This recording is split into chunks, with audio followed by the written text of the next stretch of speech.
And I want to thank you because what you said was absolutely right. You said, I didn't know the backstory of Kurt Angle. I was just a wrestling fan. And that's like so many of us fans.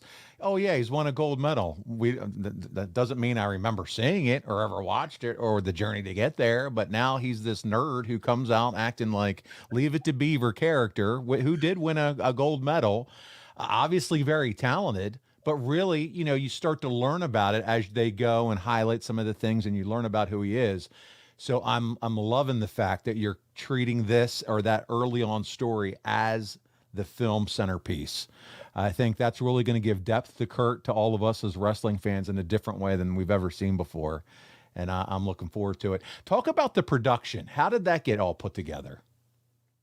Yeah, so I had met Kurt a few years before, and I always thought his story was so fascinating. So I would annoy him about it once in a while, and I would say, "Hey, you should let me make your documentary." Blah blah blah. But it really came together when my brother, who's just the best brother in the world, he also happens to be a Hollywood agent, who Kurt knows as well, He's and one of my agents. Yeah.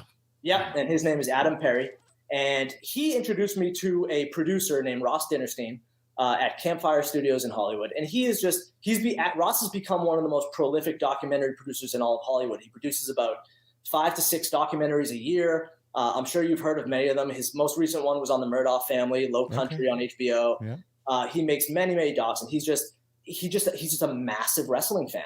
And he had not made a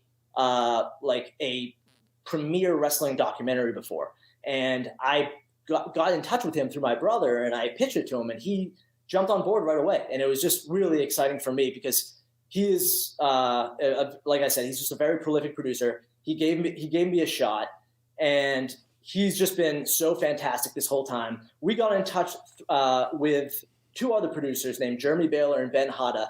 They produced the movie Team Foxcatcher, which is on Netflix. And the 3 of them acted as producers throughout the entire production.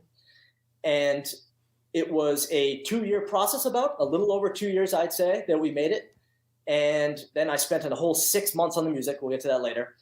But it was just a fantastic process from beginning to end. And with documentary is really tough. There's not much money involved in documentary, and you have to rely a lot on people who help you. And Kurt has been so nice to so many people throughout his life that made my job easier. When I would hit up all these people, they all felt like they were almost giving back to Kurt instead of me annoying them. So that made my job easy when it came to getting all this stuff for free, which you really have to because we don't have a lot of money.